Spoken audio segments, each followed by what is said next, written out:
Welcome. My name is George Mann, and I'm the writer of Newbury and Hobbs, Witchwood, and Star Wars The High Republic. This is Kevin Shinnick, writer of Star Wars Force Collector. I'm Kevin Scott, one of the story architects of Star Wars The High Republic. This is Dominic Pace, who plays Gekko the Bounty Hunter from The Mandalorian. Hi, I'm Claudia Gray. I write Star Wars books. And you're listening. And you are listening. And you are listening to Star Wars Comics in Canon. The Force is strong with this one.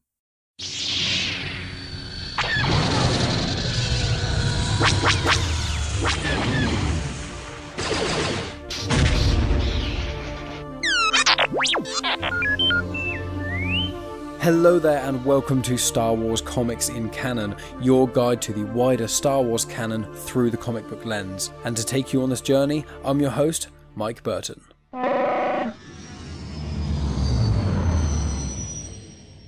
And so brings another High Republic book review. So my friends, here we are once again, more High Republic content right into your veins, or technically your ears, and we are here with the review of Quest for Planet X by Tessa Gratton.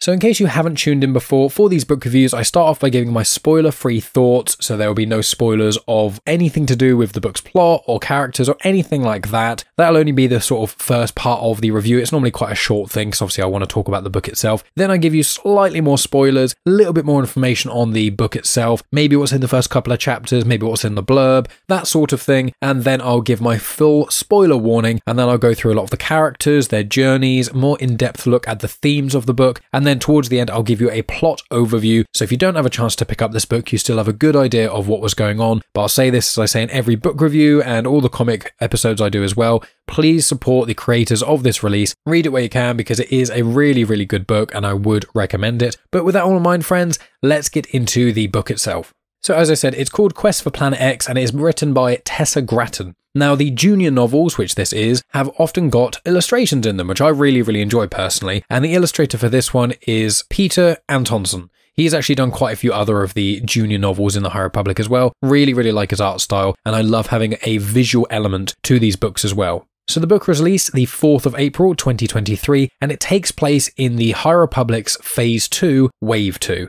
So to elaborate a little bit, in case you aren't familiar, the High Republic is set into 3 phases. So Phase 1 is set 200 years before the Skywalker Saga, and that is Phase 1. There are 3 waves within that. Phase 1 is now over. Phase 2 is a prequel to Phase 1, so Phase 2 is set around 150 years before Phase 1. So this means that Phase 2 is set around 350 years before The Phantom Menace, which is approximately 382 years before A New Hope, aka before the Battle of Yavin. Phase 3 of the High Republic is going to be released later this year, but I'll delve into that once we actually get there, because I haven't actually finished with Phase 2 yet. But the way Phase 2 is set up is the first wave of it is sort of pre the Battle of Jeddah, and the second wave of it is post the Battle of Jeddah. Now, Phase 2 seems to take place only over a few weeks, maybe a couple of months at most, whereas Phase 1 of the High Republic, I believe, took place around a year and a half. I believe that in the first phase of the High Republic, each wave is approximately 6 months between them, whereas in Phase 2, it seems like maybe a few days, maybe a couple weeks. So it's a much narrower timescale, but it's still incredibly interesting. So as I said, this is set in Wave 2, so this is set after the Battle of Jeddah. And generally, the reading order of Phase 2 is slightly different to the reading order of Phase 1. Phase 1 was quite simple. It was the adult book first, then the junior novel, and then the young adult novel in each wave, and that was generally consistent with how it went. Whereas in Phase 2, it's almost like a palindrome, so the same forwards and backwards. So, as far as I can tell, it's the young adult novel first, Path of Deceit, then the junior novel, Quest for the Hidden City, then the adult novel, Convergence, then the audio drama, Battle of Jeddah, then the adult novel, Cataclysm, this junior novel, Quest for Planet X, and then finishing off with the Path of Vengeance YA. So it's YA, junior, adult, audio drama, adult, junior, YA. Ignoring the comics, I'm not going to get into that here.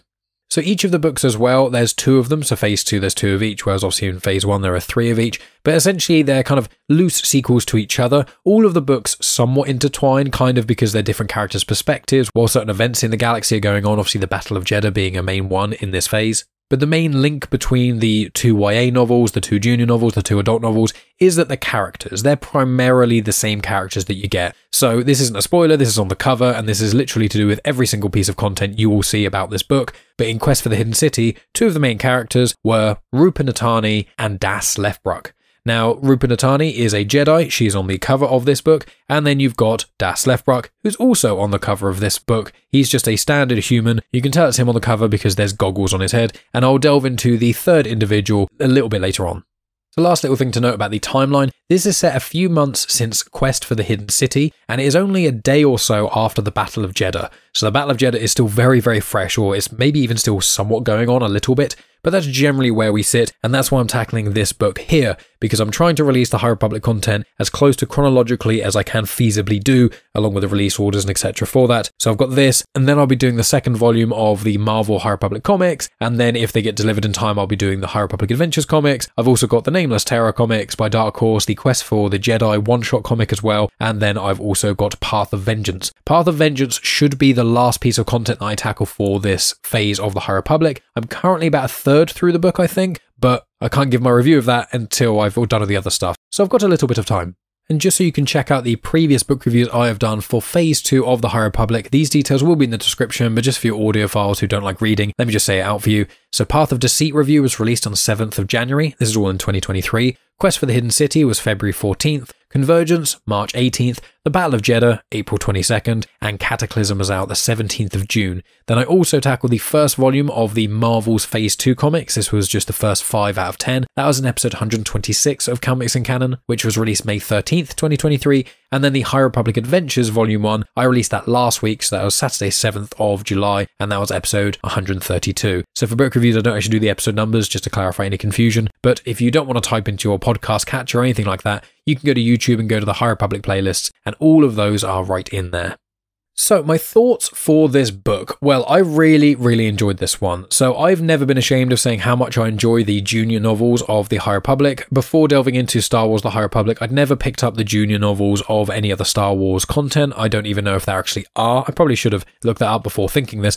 But with the High Republic, it's quite easy to see. You know, when it comes to other Star Wars content, it's kind of like where each book, apart from the odd trilogy and things, most books are standalone, so if you want to pick up a standalone book, you start, well, would I rather pick an adult novel, a YA novel, or a junior novel? And generally, I'd lean off the junior novels. Whereas in the High Republic, because they're all connected and there's important information in all of them, I always say to people, like, if you really want to be a completionist, do not skip out on the junior novels. And in Phase 1, I actually enjoyed most of the junior novels more than most of the YA novels. Not to say the young adult novels weren't good, just to clarify, but just my own personal preference. Now, in this phase so far, I think the YA novels may be the strongest. I'll have to confirm when I finish Path of Vengeance, but Path of Deceit was absolutely phenomenal. Not to say the two adult novels, Convergence and Cataclysm, they were absolutely excellent as well. In this phase, it's actually been the junior novels that haven't been hitting the stride the other books have as well. So it's somewhat changed a little bit. Once again, nothing on Tessa Gratton for this book or George Mann for Quest for the Hidden City. They are both still really good books, still worth a read, really enjoyable. It's just that when you compare them to Path of Deceit or Cataclysm or Convergence, it's just those other three novels are like near 10 out of 10, and these ones are just like, yeah, these are good, 7 out of 10 or so. That's kind of how I'd rate them, but I would say that personally, I think I enjoyed this Quest for Planet X slightly more than Quest for the Hidden City. It just felt a bit more open, a bit more big. It felt like a bit more could happen in certain ways, although Quest for the Hidden City does have a couple of really strong gut punches in it. This book, I think, is just, the pacing's a little bit better, maybe. I found that the story itself intrigued me a little bit more. It delves into hyperspace quite a bit, which is something in the canon we've not really delved into, and the hyperspace families and things, and the whole concept of Planet X is something that's really interesting. And if you're not planning on reading this really soon, please stick around to the end where I give you the plot overview and more details, because the actual importance of Planet X in the High Republic Phase 1, Phase 2, and Phase 3, it will probably astound you if you aren't already aware. So I don't want to give you any more hints yet. There's some other connected content, which I almost just said, but I won't say that connected content because I'll spoil it. But I'll delve into that when we get to the spoiler section. But yeah, I thought this book was really good. Really liked the characters. I like seeing the growth of the characters since the first book written by George Mann. There's some new characters that I find interesting. Two that kind of stand out a little bit. One is not as new. They're just kind of like they were a side character in a way. But another one is quite a front and center character that I find to be quite interesting. And the whole general premise is that there's a great hyperspace chase going on, and the Grafs and the San Tekkas go against each other, and loads of other people can get involved. In essence, it's a special event to try and set new hyperspace lanes, because imagine a hyperspace lane kind of like a motorway but in space. It's really, or a highway if you're not from Britain. It's a hard one, because the way I would kind of describe it is, if you travel in hyperspace, the reason you need hyperspace coordinates and all this stuff, when you're traveling that quickly, what you have to do is make sure that you're not going to smash into some comets or a planet or a sun or something. And the whole point of the hyperspace lanes is like, here's a way that hasn't been necessarily carved out, but here's a route that isn't going to be obstructed by any debris or any planets or anything like that. So if you go at light speed in this one direction, or this lane in a sense, one that doesn't have like an immediate 90-degree turn, it kind of slowly curves through the galaxy. If you have something like that, it means you can get to your destination safely. And as we saw in Phase 1 of the High Republic, if something gets in the way of a hyperspace lane, or while something's going through hyperspace, it can be cataclysmic, hence the great disaster, hence the great emergencies, hence the whole sort of jumping off point in Light of the Jedi. So that element of things does intrigue me quite a bit. The whole hyperspace travel stuff really intrigues me, and especially where the Purrgil, which are beings that you saw in Star Wars Rebels, you saw like the silhouette of them in Mandalorian Series 3, I think the first episode, but they are these basically space whales that can travel through hyperspace, and the rumors that you're told in Star Wars Rebels is that spacefarers and things saw these creatures go through hyperspace, and that inspired them to basically create hyperspace for your ships and things. Now, I would have loved a Purrgil to get mentioned in this book. As far as I can remember off the top of my head, they don't get mentioned, which is fine, but I really like that concept of seeing these weird creatures that can go through hyperspace and then assumedly humans watching them and then developing their own machines. Don't know if that's going to be tackled in the really early Star Wars films that we've got coming out, the Dawn of the Jedi, whatever it's going to be called. Really, really interested to see if that's going to play a part, if hyperspace was a thing 25,000 years prior. But it's just such an interesting thing, especially myself being such a massive sci-fi nerd. I just really, really like those sort of concepts. So there's this hyperspace race going on in essence, and then 3 characters decide to go off and enter it for one reason or another, which I will get into. But yeah, I found this to be really interesting. I think it tackles some very interesting themes, which, especially with these junior novels, I think are very important, because although people like myself do read these junior novels, the main demographic it is aimed for, I think, is sort of 10-year-olds. So I think juniors is like 10 to 12-year-olds, then I think young adults is kind of teenager, sort of 14 to 17-ish, and then adults is kind of, it's loosely 18 plus, but in the adult novels, there's no like overt swearing. There's not much sex. In fact, sex is almost always in the young adult novels more than the adult novels, it seems, apart from, I think, Rising Storm. And then, drugs in Star Wars, they're not really mentioned that much. You get spice and things like that, but in the adult novels, at least of the High Republic, there hasn't been that much. I think it's more just the language, the pacing, the amount of content and information that one has to kind of absorb when reading some of the adult novels. Even I found them at times to be quite a lot to deal with, as much as I enjoy them. So I think the junior novels, they're far more stripped back. So the young adult novels normally have got like a handful of characters with normally 2 storylines going on, maybe 3, whereas I find the adult novels is like at least 3 storylines going on, maybe even up to 5. Whereas with the junior novel, as far as I can tell for this one and the other one, it's pretty much one story. You do get a little bit of other storylines, like there's the odd chapter, which is following another character, but the majority of the time that character then just shows up. So it's almost like just a prologue almost to this character's introduction to the rest of the characters in the plot, which I personally really like. One thing I really like about this book as well, much like many of the other junior novels, not just the illustrations, but because obviously it's a much smaller book, both in thickness, but also the page size is much smaller, there's less pages and etc. You can get through this book really quick. Like most of the junior novels, you can read in probably the time it would take you to read a fifth to a quarter of an adult novel. So I really like that because it makes me feel, it's what they kind of encourage children for, because long chapters do have their benefits. When you're reading a long chapter, especially when it's a really action-filled chapter and there's not really a good place to stop, totally get that. But me as an individual, especially with Star Wars where they change characters quite a lot, certain authors will have it where they'll have one big chapter and then every few pages they'll have like that little symbol-y thing between paragraphs that indicates either a change of perspective or a change in time, and then it'll be another character's perspective. And although I think that does work quite a lot of the time, I have much more of a preference when it comes to each chapter is kind of the perspective of the character. So I think that very loosely, not to fire any shots at anyone, but like I love Charles Soule's writing, I love Cavan Scott's writing, but I generally prefer Cavan Scott's writing to Charles Soule's on the basis that Cavan Scott, I think he prefers slightly shorter chapters, whereas Charles Soule is more, he writes much bigger chapters and they work really well a lot of the time. But yeah, these junior novels, they're really well written. And when I spoke to George Mann, so make sure you check out that conversation I had with him. I posted it on the feed of Genuine Chit Chat. It's on my YouTube channel. You can see the video version of that. But George Mann, absolutely excellent gentleman to speak with. Really, really interesting. But one of the things he says, he tries to not talk down to the reader. Even when they're a younger audience, he doesn't talk down to them. He tries to almost talk up to them. And that's one thing that I think the junior novels, I think all of the writers of the High Republic junior novels have done as well. I think they've, not that George Mann has told them because they were all doing High Republic stuff before George Mann kind of got into the fold, but I think that idea, that concept is really across the board with the majority of Star Wars writers. I mean, I've even flicked through and read some of the really young kid stuff. And even the really young kid stuff, like obviously when it's written for like a 6-year-old, it's very different to an adult novel, but it does not read exactly the same as certain other kids' books may read. Maybe it's just the demographic, maybe it's just because I haven't actually read that many kids' books, unsurprisingly, or at least I haven't for several decades. But I really don't find that when you're reading this book, it doesn't feel like you're reading a book for children. It feels like you're reading a book. The main characters are sort of young teenagers, you know, the ages generally for the main characters are between sort of 12 to 15-ish. So they're not like kids. They're not like 8-year-olds. They're young people, but they're not like young children. So, you know, that's obviously a part of perception and things so that, you know, when someone of that age is reading this, they can kind of see themselves in it.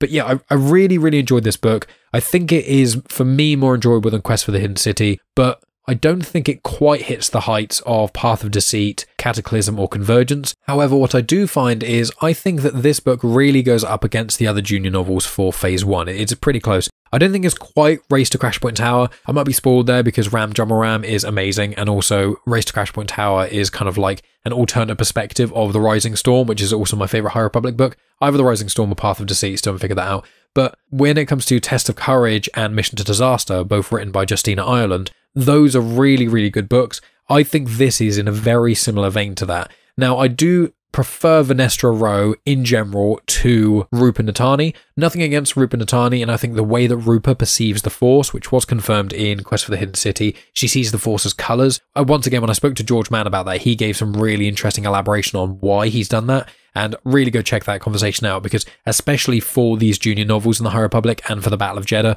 he said some really, really insightful things. But with Rupa seeing the Force as colours, really, really enjoy that. It's a really cool idea, and she is a character. She's a really good character. Like, she's very intelligent, but she still questions certain things. She has her own agency, but she's still a part of the Jedi Order. Really, really great character, especially a great role model for young people as well. But Venestra Rowe, for me, I just really clicked with Venestra Rowe. She was one of the most interesting characters in Phase 1 of the High Republic, and so I think because of my own biases there, that I slightly prefer Test of Courage and Mission to Disaster. But I think really Venestra being in those books and not this one, it's probably the only real thing that makes me enjoy those books more. So this is a really, really good book. So I think I've said most of what I can say about this book without spoiling anything. So now that's going to go into the very minor spoiler territory. So I'm going to talk a little bit about some of the characters. I'm going to talk about that other character that is on the cover. I'm going to go a little bit more into the plot, but mainly just what we get in the first few chapters. I'm going to delve a little bit more into the themes and things. And then after that, I'll give you, spoiler warnings and stuff before I give my full unfiltered thoughts. But before we do that, I just want to read you out the crawl, and then I'll give you some more of my thoughts. There is conflict in the galaxy. Chaos on the pilgrim moon of Jeddah has resulted in a devastating battle. In the aftermath, the Jedi have learned of the involvement of the seemingly benevolent group the Path of the Open Hand in violent interplanetary conspiracies. With communications down, the leader of the Path, the Mother, races back to the planet Dalna to make her ultimate escape. Little do the Jedi know, the Mother is about to unleash mysterious nameless creatures with the power to destroy the Order once and for all. So I believe that's the Wave 2 crawl, so I believe it's the same in Cataclysm, but I don't recall there being a crawl in Path of Vengeance because that book is structured slightly differently, but I'm not going to delve into that here and confuse matters.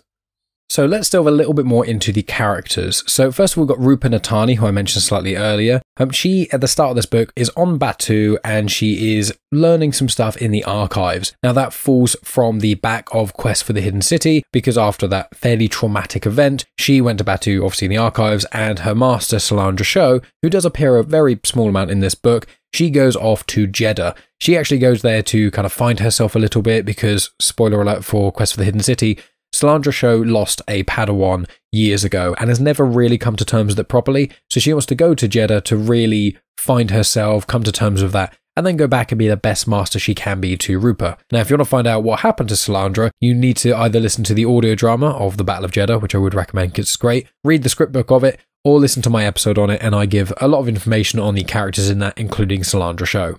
Couple other things with Rupa. Obviously, I mentioned earlier, she sees the Force in colors, which is really, really interesting. She's around 15 years old. She does seem to act above her age. She's quite mature for a 15-year-old. And also, she can sense when others commune with the Force, which I don't know if that's an ability that every Jedi can use or if it's more of a specialized thing, but I just found that quite interesting.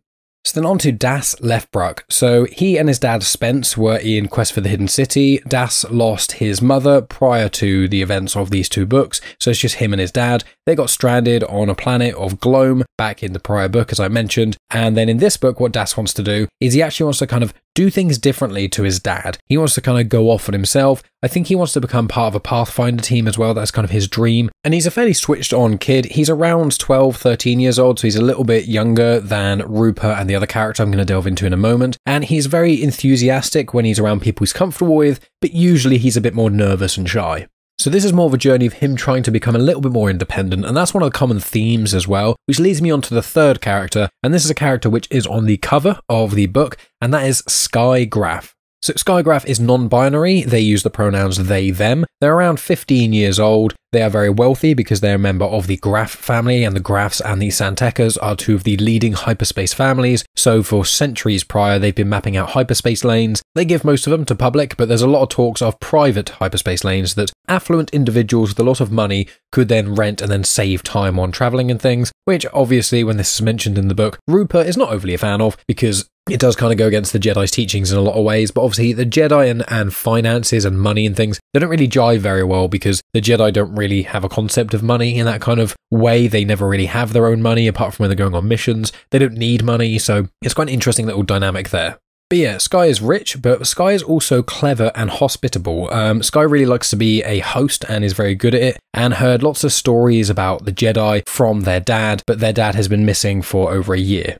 And Sky is trying to kind of work through their own stuff as well, linking in with that theme of wanting to be independent. You know, Rupa's trying to prove to a master that she can be independent. And also, you know, when you're a Padawan, you're always somewhat trying to kind of prove that you are ready to be a Jedi Knight in some way. Das is trying to prove for his dad that he doesn't need to do everything his dad does and that he can be his own person, while Sky is kind of trying to go against the grain of what was expected of them in the Graf family because it's quite, you know, wealthy and a lot of it's about social standing and things like that, which Sky isn't really interested in, or at least as far as I can tell. And Sky does also have an older brother called Helis. I think it's Helis, Helis, Helis.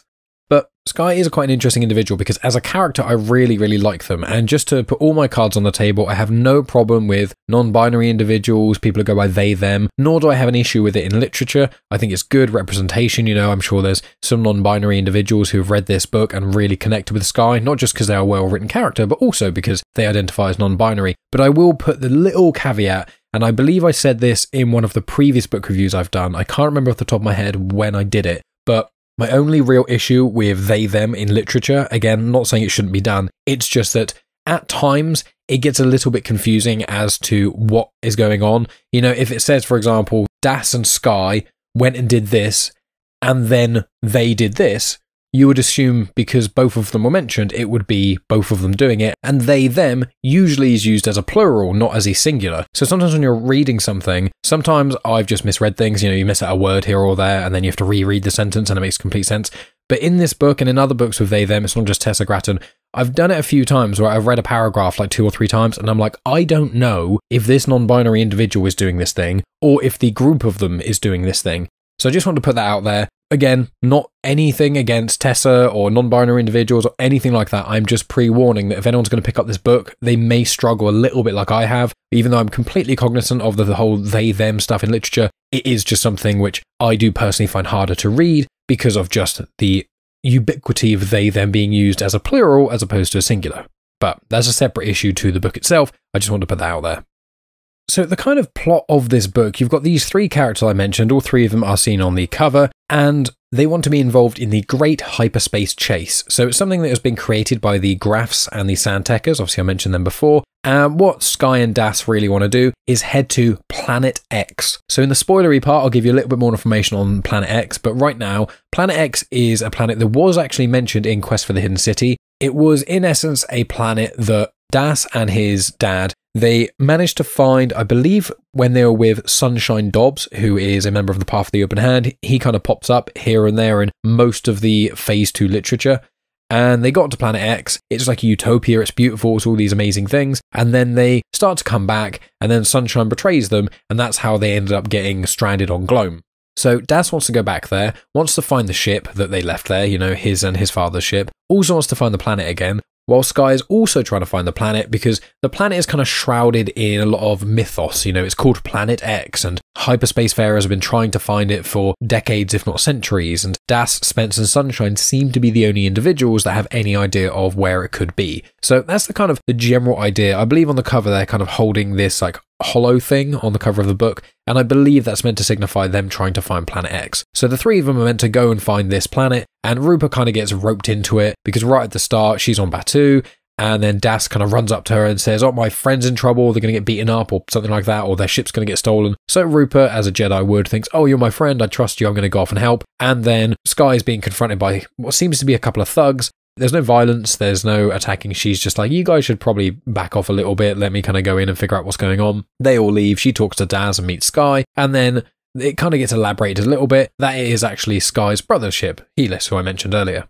So Skye and Das say to Rupa what they want to do. They want to go to the Great Hyperspace Chase. They want to find this Planet X. Rupa's a little bit unsure, but does kind of get convinced. But along the way, she's constantly questioning her decision. She's thinking, am I doing this because it's the will of the Force? Am I doing this in a kind of rebellion against my master? Am I doing this because I'm bored on Batuu? Like, what is the reason in which I'm actually here? Am I here because I believe I can actually help my friend and by proxy their friend? Or is it really I'm kind of wanting this quest for adventure? Like, what do I actually want? So that's quite an interesting part that Rupa thinks about the entirety of this book.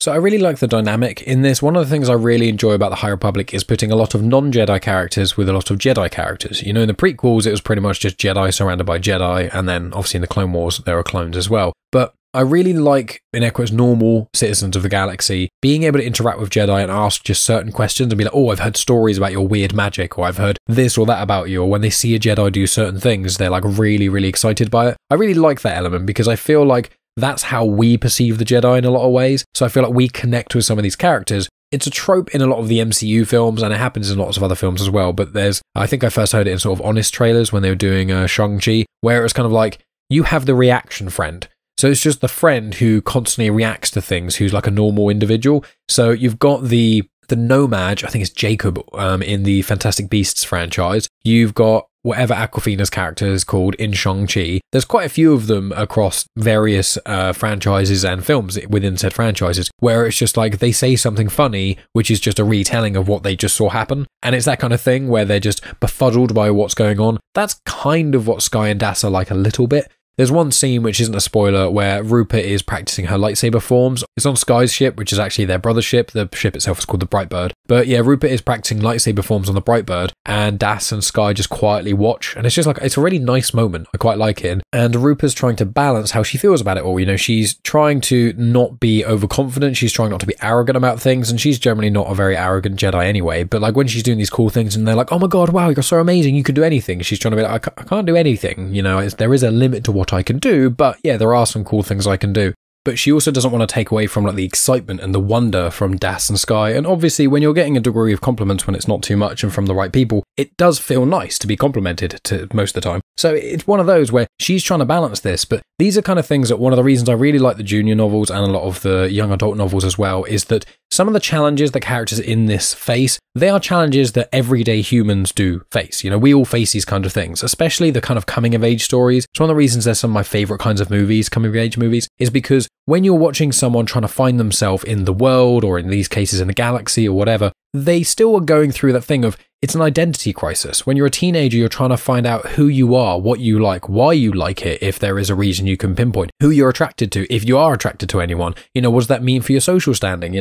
What friends have you got? And you start to question these things that you never even thought about before. So there's lots of layers of this, I think, in this junior novel, while still being an amazing sci-fi space fantasy sort of tale. And it's one of my favorite things about Star Wars, and I think that's one of the things that really appeal to people, among other things, in the original trilogies, because there's a lot of social commentary, about fascism and things like that, hence the Empire and colonialism, etc. But then there's also got this character of Luke, and he's kind of the everyman when we start the tale, and then he goes into this incredible world and we go on the adventure with him. It happens with Ezra in Rebels, it happens with a lot of characters, and we quite enjoy those things because we like to envision ourselves in those moments. And then when it comes across, those characters have certain issues, they have a crush on someone and they don't like them back. Like pretty much everyone's been in that kind of situation. It's all these kind of layers that I really, really enjoy. And I think in this book, it's done really, really well. And I can say that, George Mann's book does it really well as well. And then also the junior novels from Phase 1 do it as well.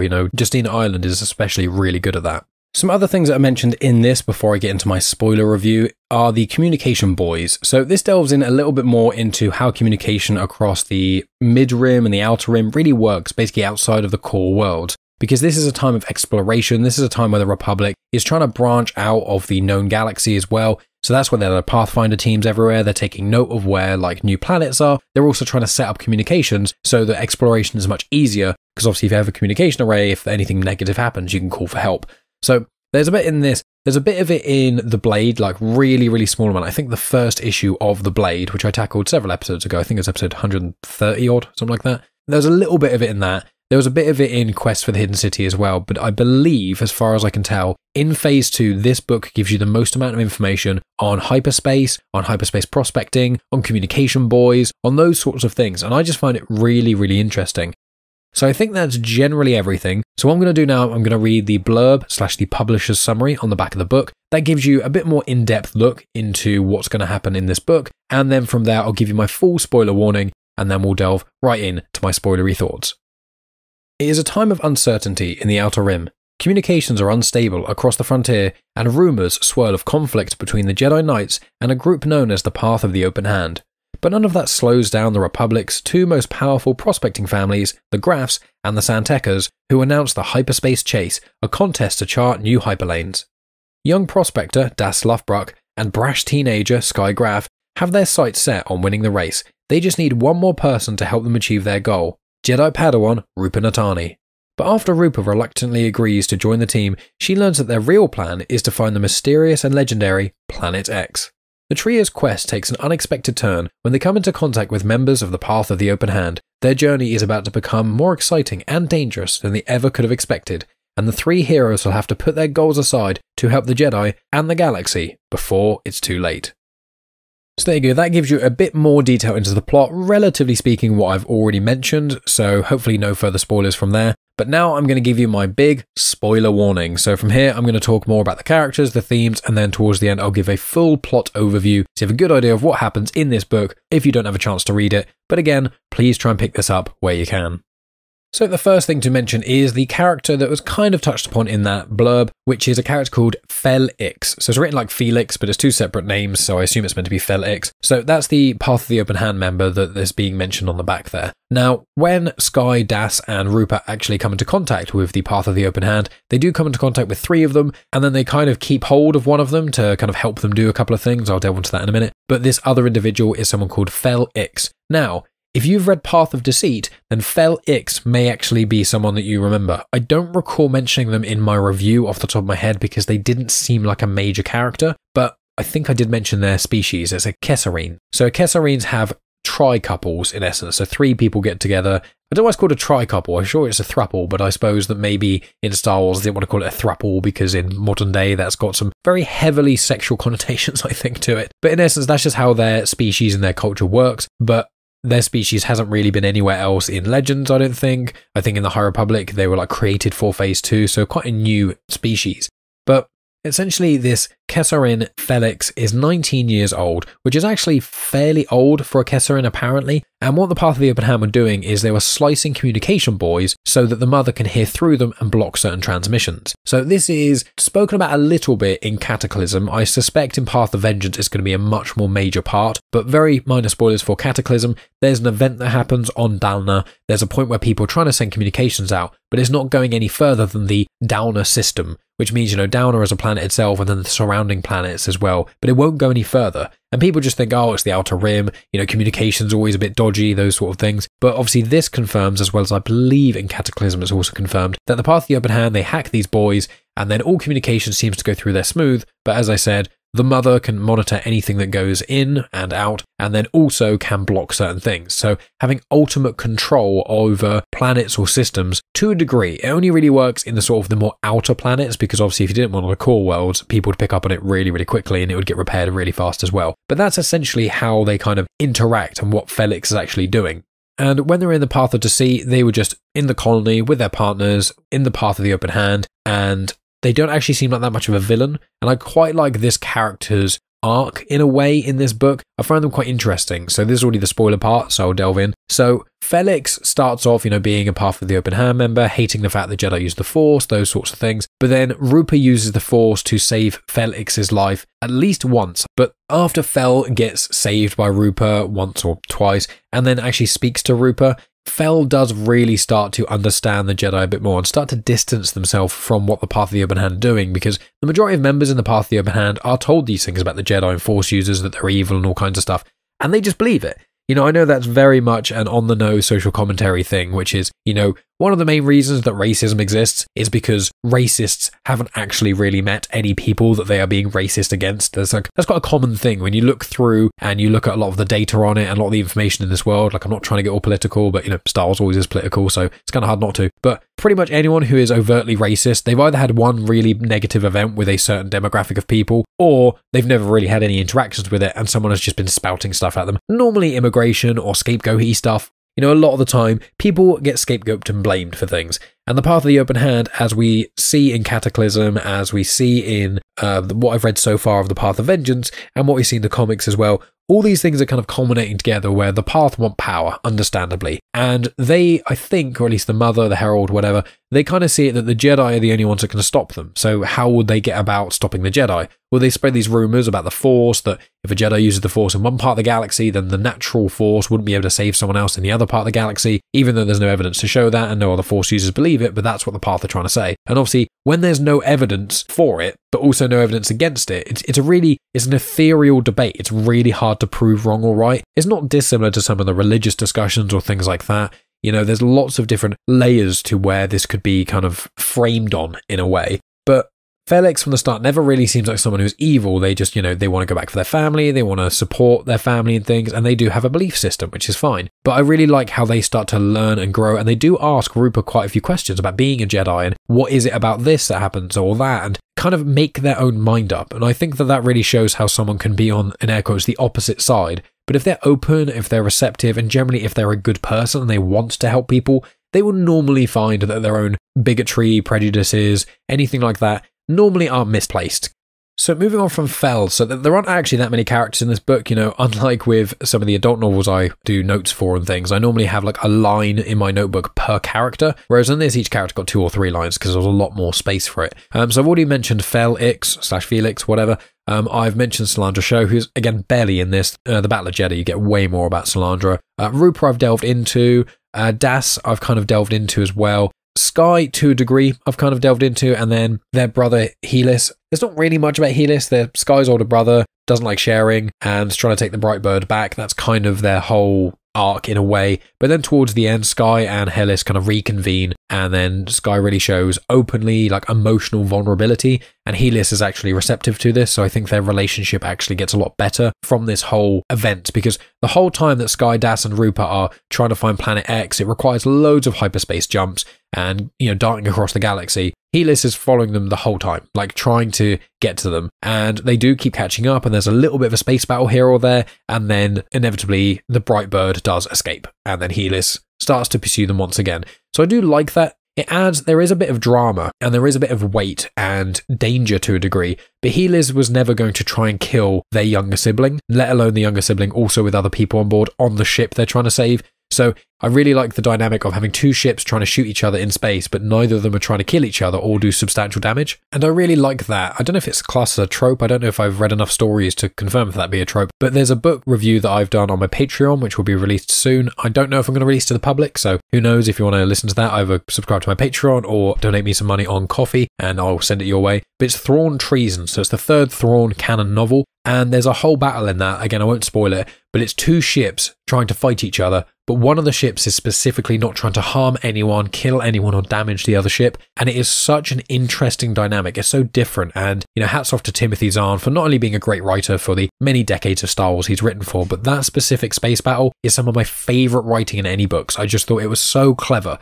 So in this, there's it's a much lower key version, the one in the Thrawn Treason goes on for several chapters, whereas this is every now and then there'll be a chapter on it in a sense, because it happens, I think, more than once. But I really like that dynamic of two ships trying not to. Anything like that, I quite like. So that's the sort of broad strokes of the plot, and along the way, the reasons it gets a bit more complex is that Sky's also got this thing, I think it's the Astro Resonance Machine is kind of what they land on. It's kind of like a compass, it's kind of like a big plate thing made out of a bronzy gold sort of thing, but it's ancient tech, and Sky's trying to work out how to use it, but can't quite figure it out. But with the help of Das, who's quite good with mechanical things and hyperspace, he's quite a clever chap. With him and also Rupert's connection to the Force, they managed to figure something out. And it's quite an interesting device. I'd really like to see it visually. I think I'd really like to see that maybe in concept art or something like that. Maybe if it popped up in another book of the Art of the High Republic or something like that, even if we get a second one of those books.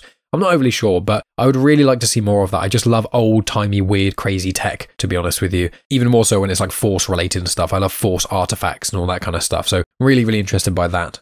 I've already mentioned kind of the themes and things, but generally the themes are, there's the theme of loss, because you've got Das, who lost his mother, and he talks quite openly about that. You've got Sky, whose dad's been missing for a year, and Sky has to kind of come to terms with the fact that they may never be able to find their dad again. And I believe that their dad was actually trying to find Planet X. So part of the reason that Sky is so desperately trying to find Planet X is just in case their dad finds the Planet X and is just kind of stranded there or something. So that's one of Sky's other reasoning for wanting to find this planet. It's not just for glory or to kind of prove to the Graff family that they can do anything, but also to try and find the dad. And that's another reason why Sky and Helis kind of connect towards the end of the book, because Sky talks about it. And throughout the book, you get little bits and pieces about Sky's life with Dad and things. And it's really, really nice. And I will say, although Sky is non-binary, they barely touch anything to do with them being non-binary or their identity in that regard very much. There's one little line that I do really like about it, but I won't spoil that in here. But they don't hit you over the head with a non-binary character in any way. So I just want to also clarify that. So as well as loss, another big part is growth, which I kind of touched upon earlier. So you've got Sky, Das, and Rupert. They're all young people. They're all trying to find their way in the universe, just like all teenagers do. But also, they've got the freedom of traveling the galaxy and stuff. So it's them all growing as individuals as well. Family links in with that because, they're Das, Rupert, and Sky are all being defiant of their parental figures. Das is going against what his dad Spence wants. Rupert is going against kind of what Solandra would want for her to do. And then Sky is obviously still going against what the brother wants them to do, but also trying to find out what their dad's doing and is going against their own family's wishes. So lots of elements of that. And I find it's all just lessons that is really interesting and important for everyone to learn and to read about. So again, whenever Star Wars has deep, difficult topics like this within their books, I thoroughly enjoy that. So yeah, with this book, I think I'm just going to do the plot overview and that will probably be it for me. As I said, with junior novels, there's not actually as much to talk about. With Cataclysm, I could have probably recorded a 4-hour-long podcast on that because Cataclysm is a massive book. There's loads of characters, there's loads of different places they go. Whereas with all the junior novels, they're a lot more small. So there's a lot less to kind of delve into in a sense, although you wouldn't know that from the amount I've been speaking about it. But let's delve into the plot overview. So just to clarify, you've got a couple of chapters where you get to hear what Felix is up to, or Felix, and kind of, saying goodbye to their family, going on this mission for the mother, goodbye to Marder Rowe, because Phil is friends with Marder, and then the mission is to slice communication boys. And then I mentioned about Rupert being on Batuu, which is Galaxy's Edge, just to clarify if people weren't aware. There's books on it, there's an anthology comic series I've done on it, which I can't remember what it is on the top of my head, so apologies, but type in Galaxy's Edge and you should be able to find it. And obviously that's what the Disney World Park is all about. I mentioned Rupert and Das, obviously they're friends, they already knew each other from Quest for the Hidden City, and then they meet Sky. Das is already friends with Sky, but Rupert meets Sky. So you've got that, you've got the thug interaction, you've got leaving Batuu, you've got trying to kind of figuring out what they're doing. Apparently the quest is going to take around 2 weeks. Das shows off this weird compassy thing, the Astro Resonance Machine, and the whole time Rupert wants to be able to send communications to Jeddah, because at the point of this going on, it's after the Battle of Jeddah. I think I said earlier, it's 1 day or so after the Battle of Jeddah. And so a lot of people still haven't come back. People don't know if people have survived, who's died. They just hear something's going on in Jeddah. And I believe throughout this book, they get little drips and drabs of more information as to what's going on, which is also what I think happens in Cataclysm as well. So it's like everyone across the galaxy is steadily getting like drip fed information on what's actually going on Jedha, who the cause is, was it the Jedi, is it the Path of the Open Hand, etc., etc. So that's quite an interesting story beat as well throughout this.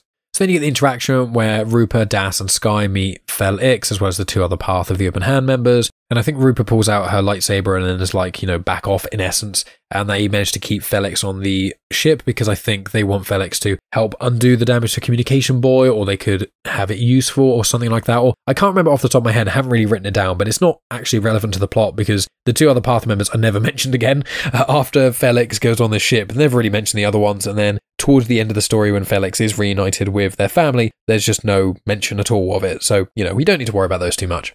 And as I said, throughout the whole story, you've got Helis is chasing up Sky, and the Brightbird ship keeps coming up to certain places via hyperspace, trying to use the Astro Resonance Machine compass thing, keep trying to use that to find coordinates, because Daz realized you can connect up to the computer, and then it seems to kind of show coordinates to places. So they keep doing jumps, and the jumps they keep doing are to kind of semi-relevant places. So they go near Gloam again, I think, at one point, and they stop off at Gloam, and then they also go to one of the planets that Das and Spence went to before getting to Planet X as well. And they never actually get to Planet X, to clarify. They actually just give up at one point because it's confirmed like something's going on at Dalna, because Rupa receives a communication from Salandra saying, look, something's happening at Dalna, there's chaos on Jedha, and she says, look, can you meet me at Dalna because there's some investigation we need to do. There's obviously some debate about this because Das and Sky still want to go to Planet X, trying to get that glory, trying to potentially find Sky's dad, etc. But Rupa does manage to convince him and says, look, the only reason I agreed to come along to this is, as long as my master didn't need me, and also I'd be able to send comms to Jedha, try and speak with Salandra. She specifically asked me to do this, so I have to do it. I think they go on one hyperspace jump after that, but then afterwards Rupa's like, no, seriously, we need to go back. And this is an incredibly minor spoiler for Path of Vengeance, but it's a part I've just got to in the book itself, is that Planet X actually has something called the Veil around it, and the Veil actually prevents Force-sensitive individuals from accessing the planet. Now, the description of what the planet actually feels like when people are on there is like you're drunk on the Force, but this is from people who are not Force-sensitive, or at least are not very strong Force-sensitives. So you cannot get through the Veil if you are Force-sensitive. So it's one of those tales where you don't find out in the book, but if Rupa had actually gone with Das and Sky to Planet X and got to the Veil, they would have all been killed. There's this strange, liquid stuff in the atmosphere that as a ship tries to go through, the liquid kind of goes around the ship, and if there's a Force sensitive on board, it seems to kill them or crush them. Plus, Planet X actually seems to be the homeworld of the Nameless / the Leveler creatures that we saw in Phase 1 of the High Republic, and obviously more of their origins have been shown in Phase 2 of the High Republic. So Planet X not only seems to be where these Nameless creatures are from, plus where all these rumors are from, and there's mythos about trying to get there and stuff, but also we did actually see it in Phase 1 of the High Republic. We saw it in the latest chronological piece of Phase 1 content as of recording this, and that is the High Republic Eye of the Storm 2. So there are 2 comic issues written by Charles Soule, which are all about Marchion Ro, which I really, really enjoy. I think they're fantastic. I did an episode on it quite a while back if you want to hear more information about it. But in the comic itself, Marchion Ro takes the Nile. That's how he shows them where the Leveler and the Nameless are from. So it's all interconnected, obviously, as we knew when the High Republic was first kind of put together, things would all be interconnected. But Planet X has actually been in a lot more content before Quest for Planet X, even in Phase 1. As I am only about halfway through the book, my information on Planet X may be limited if more information comes to light, but this is just a bit of bonus information I thought yourselves would be interested in if you haven't read Path of Vengeance, because obviously this is relevant. As I said, Phase 2 of the High Republic has got a lot of interconnected stories in ways you wouldn't exactly imagine. So yeah, really like that detail, and it's so fun reading Path of Vengeance and having those details. And even in Path of Vengeance, Sunshine Dobbs is in there, and he mentions Spence Lethbrock, which obviously is Das's dad. So lots of little connections. But then actually at Dalna, they actually see the communication boy and notice that a lot of the chaos and stuff is going on is because of this communication boy. They realise what the Path of the Open Hand have been doing, and then they ask Felix to sort it out, to fix it. And Felix does do that. That's when Rupa does save Felix's life, diving out into space wearing a spacesuit, uses her lightsabers to deflect cannon fire from another ship. And there's a little bit of art in the book about that, and it's really, really cool. And it's such a cool moment. It almost wipes out Rupa completely. She gets hit by it and deflects it, but it pushes her so far back in space, and Felix sees how much threat she put herself into just to try and save their ship, which kind of turns Felix in that way. And then Sky notices that the override codes for these communication buoys is actually in Graphian, which is like a language that the Graphs have been using. It's like a coding language that Sky knows. And so he realizes that he can actually put like an override code, puts it in the communication buoys, and then when it gets activated, it sends across to every communication buoy, in theory, that the Path of the Open Hand have infected with their virus or whatever they've done to it. But he notes that it's not actually a virus. He notes that someone who has graph capabilities, who has like access to the graphs, or probably a graph to be honest with you, they gave them the language, they gave the Path of the Open Hand the details so they could implement this thing into these communication buoys. So it is a manipulation, but it's actually just doing something that the buoys could do anyway. And there's a lot of, unsure stuff what the graphs are up to, because in the Battle of Jeddah, there is a certain graph that has shown to be collaborating with the Path of the Open Hand as well. So that kind of all links together. And I suspect that as I'm reading Path of Vengeance, when we see the perspective from Yana Ro and Marda Ro at the time of Dalna, obviously from the Path of the Open Hand's perspective, we'll kind of see what their reactions are to these communication buoys and what the mother's reaction is to the communication buoys no longer working in the way they thought. So that's a really interesting part that connects to the wider of Phase 2 of the High Republic. And then it all kind of wraps up fairly nicely. Salandra tells them to, go meet at Batuu. Then the whole crew go to Batuu, and that's when everyone kind of reconvenes with each other, and it's all quite nice. Das waits for his dad, and then you've got Sky meets with their brother, and then you've got Felix. Their family does get saved, gets taken to Batuu, and then all of the crew manage to see Felix reunited with their family, and it's a really nice, heartwarming ending. So I really, really like that. Das confirms that he's going to spend a little bit more time with his dad until he's old enough, and then he's going to go to pilot school, and then he'll look into becoming a Pathfinder. And it's a really pleasant ending for a book that I didn't know where this was going to go. I knew it was a junior novel, so I knew it wasn't going to be like super depressing. But a lot of the High Republic, especially in Phase 2, there's a lot of darkness there, especially when the Path of the Open Hand are involved. And even in Quest for the Hidden City, there's quite some intense horror elements that I did appreciate, again, written by George Mann. But this book's just got a really nice, pleasant ending. But I just like so much how that connection there with the Dalna part, because the Dalna thing is the Night of Sorrows, and that is like a major part of Phase 2 of the High Republic. It's in Cataclysm, it's in Path of Vengeance, as obviously somewhat touched upon in this. It is a major, major event in Phase 2 of the High Republic. So really, really enjoyed that element, that connection. Obviously, it's already its own story, but I like those little connections there.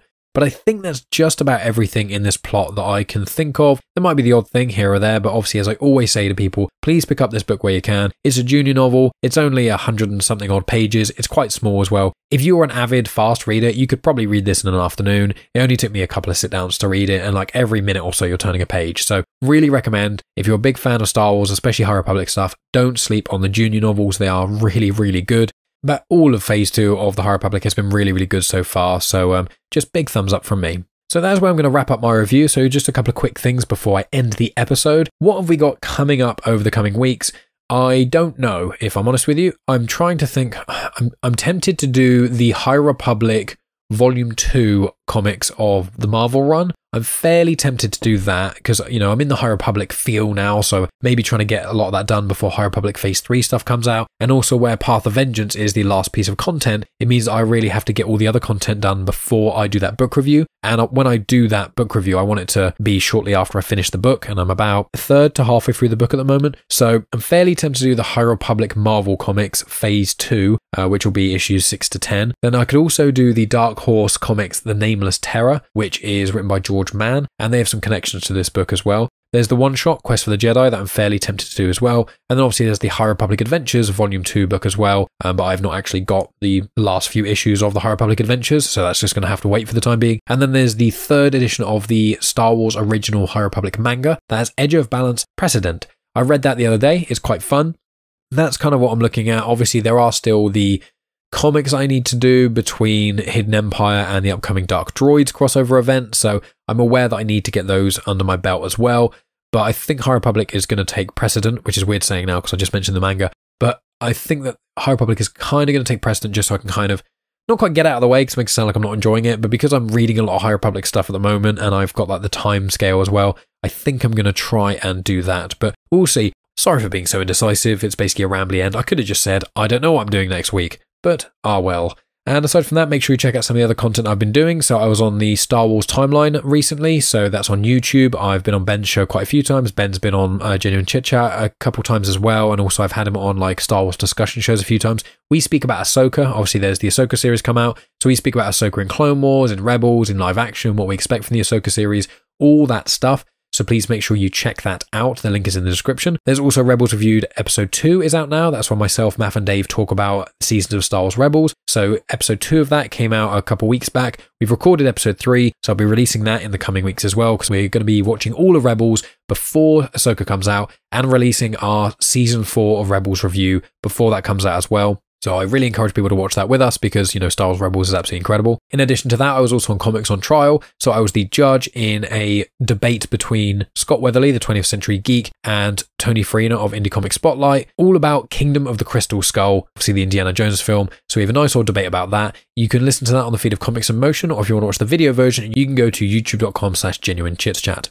And then to support me, you can follow me on social media at Genuine Chit Chat on Instagram, Twitter, Facebook, TikTok, YouTube, all those places. I post quite a bit of content across all of them. The majority of them I give the same content to, but there's a couple of little bits and pieces that you'll find from me on Instagram, you won't find elsewhere on Twitter and etc. But if that's all a bit too much for you and you just want to have a good idea of what I'm doing each week, subscribe to the Pop Culture Collective newsletter. That's pccnewsletter.com, links in the description, and you'll get updated with about a paragraph or so of, it's basically less than 200 words of what I'm doing every week, what I'm releasing on Genuine Chit Chat, what I'm releasing on Star Wars Comics in Canon, and then other collaborations or guest spots and stuff I've done, as well as some other amazing creators as well. So that's a really good way to keep up to date with everything that I'm doing. Now, if you want to support the show, you can share on social media, you can tell your friends about it, you can leave reviews on Spotify, Apple Podcasts, Audible, or you can leave a rating on Spotify, you can leave reviews in all the other places. So please do that, it really helps the show out. But the best way you can support the show, apart from sharing it and things, is by supporting financially. So you can either support at patreon.com/genuinechitchat or coffee.com/genuinechitchat, that's ko-fi.com. Either way you want to help out the show, if you want to commit to a monthly subscription or if you want to give a one-off donation, either way is still incredible and I really, really appreciate it. And you will still get awarded with bonus episodes of Afterthoughts. On Patreon, you get immediate access to the RSS feed that you can put into any podcast app of your choice, and you get immediate access to every episode of Afterthoughts that I've been doing over the last sort of 2.5 years. But if that's too much of a commitment for you and you just want to cherry pick a couple episodes, for example, some of the Star Wars Legends book reviews I've done, or any of the canon book reviews I've done that I've not released elsewhere, or anything along those lines, you can donate to me on Coffee. Even £1, you'll still get a couple episodes of Afterthoughts. But the more you donate, the more you'll get. And when you give the donation, if you just put a note in there saying what you'd like, I will send it to you. So loads of ways to get bonus content, loads of ways to support the show, and I just appreciate every single one of you listening, especially all the way up to the very end of this. So friends, I'll talk to you next week with whatever I next decide, likely another bit of High Republic content, and I appreciate each and every one of you listening all the way to the very end, and of course, may the Force be with you.